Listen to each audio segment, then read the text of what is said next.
Hey guys, this is a recipe for making a wood preservative and a rust inhibitor for metal. And you can pretty much use it on anything, including plastic. Keeps things clean. But anyways, it's based on furniture paste wax, but a little different, something I haven't seen yet. And so I wanted to make a video on it and see if it's maybe something would be helpful to you guys. The three ingredients that make this up, and by the way, it's liquid form, so that's a big difference from furniture paste wax. That was one of the key things that I wanted to come up with, was something that stays in liquid form, that's easy to apply, something inexpensive, safe for skin contact, or at least as safe as possible for skin contact. And yeah, so the three ingredients are 1 part of beeswax. So this is Myers brand. I got it off Amazon. It's granule form. That's easy to pour. So 1 part of that. And then 2 parts of what's called flaxseed oil, which is the same ingredient as what's used in boiled linseed oil, except this doesn't include the heavy metal salts, drying agents that are used in boiled linseed oil. So same exact thing, just none of the bad stuff in terms of, like, I wouldn't want that stuff on my skin for hours of contact, like on an axe or a hammer handle or something like that. So 2 parts of this guy on Amazon. Brand name is Puritan's Pride. Pretty inexpensive. And then last ingredient is 7 parts of turpentine. Pure turpentine, made from pine trees. It's a natural solvent, one of the safest solvents. And it will dissolve the beeswax, and it dilutes the treatment such that it's more easily absorbed into the pores of wood. And so I'm going to make up a batch of this, and these parts are based on volume, not on weight, but on volume. So I'm going to make a batch of this stuff, and we're going to heat it with this heat gun, and I'll jump back when I get that set up and ready to go. So I've got all the ingredients added to the mason jar. One quick thing would be for the beeswax, because there's air gaps between the granules, you might want to add just a little bit more than a full share of the beeswax to take into account that. And so I've got this heat gun here that I'm going to use. You could use a burner with hot water. I've seen a lot of people use that method. I've used it. It works fine. You probably could even use a hairdryer for that matter if you didn't have a heat gun. It doesn't take much to get this beeswax melted, and that's really the objective here, is just get the beeswax fully melted, and that's enough. You stop at that point. I've got a screwdriver here to stir it, and I'm also going to rotate the mason jar to see if I can get it more evenly heated.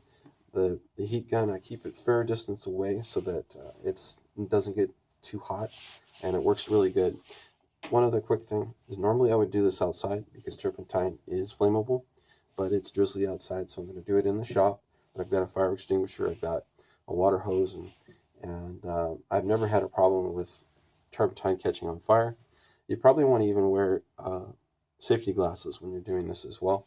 But I keep the heat gun far enough away that you pretty much can keep your hand there for quite a while.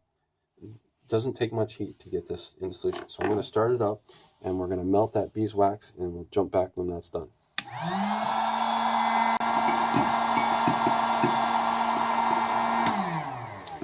So the beeswax is completely melted. It took a few minutes to do it, but it goes pretty quick.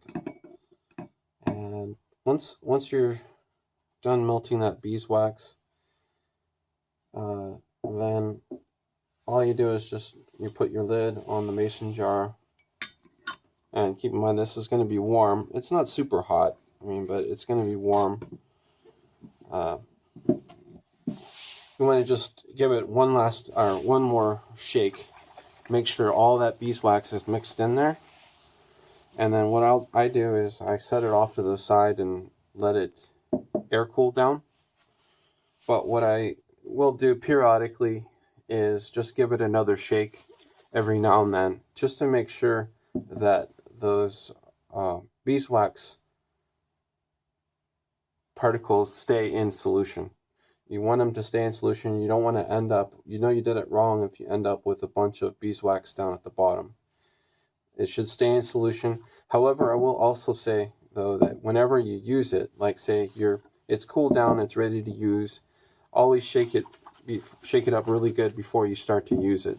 What I use to apply it is one of these needle dispensers, and I've got this stuff filled with a batch of this stuff, that batch you saw before, and it's completely room temperature. It's been sitting since yesterday, and I've got some parts here that I want to show, and maybe we'll give a quick example of how to apply it. But I want to show this guy here, wood plane, that I used this stuff on last year. It's about a year since I did it, and there's no new rust on it. This has been sitting in my shop, which is not heated, and I live in kind of a rainy area, humid area, so it's not the best for rust prevention in my shop, but there's no rust here. There's some patina on here that I left when I cleaned it up.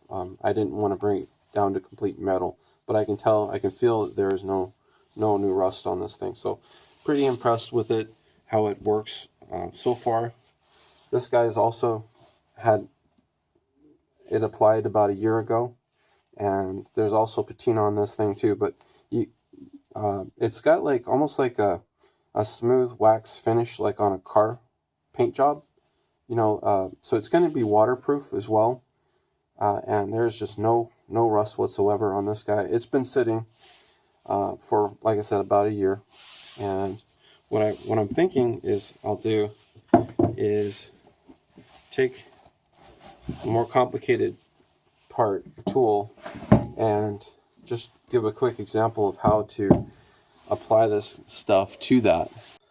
So what I do is I use the nitrile gloves and the needle dispenser, and this is, fairly complicated part to apply a rust inhibitor to. Lots of little nooks and crannies everywhere. But because this stuff is liquid and it's pretty easy to put it exactly where you want it, and I just use the nitrile gloves to kind of smooth it all over every surface, So you shake it up first, and then you just start applying it through the needle dispenser, and you can see that it just comes out. It's not quite as fluid as water. It's got some thickness to it, but it comes out of there no problem. And you can put it exactly where you want. And once you get a little bit added, you just start rubbing it in with your hands. I rarely use paper towel. What I'll use that for is to sop up if I apply too much to the part, or if you've got certain shapes, where maybe it's a little more helpful to have a paper towel. But when you do this with the nitrile gloves, you're really wasting very little of it. It's all going onto the part.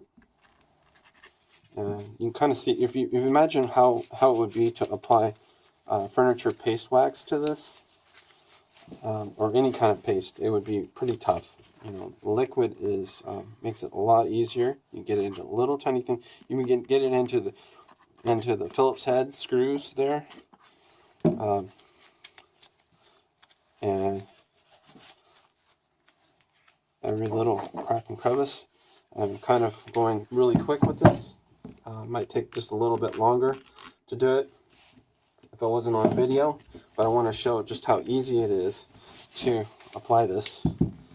Move this down so I get it underneath it, but pretty much it's already underneath it, because this stuff is fluid, so it's real easy to apply. And that's pretty much it. I think I got it all. Look at that after a minute. I wanted to add one other quick comment, is that when you're talking about wood parts, what I would say is that I have this other wood preservative that's pretty close to the furniture paste wax, except there's no beeswax in here. This is just half and half of flaxseed oil and turpentine. No beeswax in there. What I'll do for wood is I'll apply this half and half solution first, and for basically until the wood won't absorb any more of that flaxseed oil and turpentine solution, and so that's going to be kind of your wood preservative.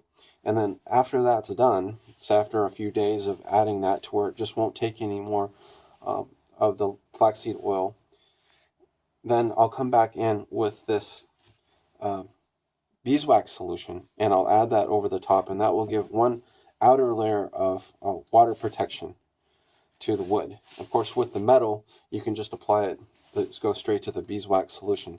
But I do like to do this flaxseed oil first and get that soaked in there just as deeply as it can with the wood first. Hope this is helpful to you guys, and let me know in the comments if you decide to try this out and how it works for you.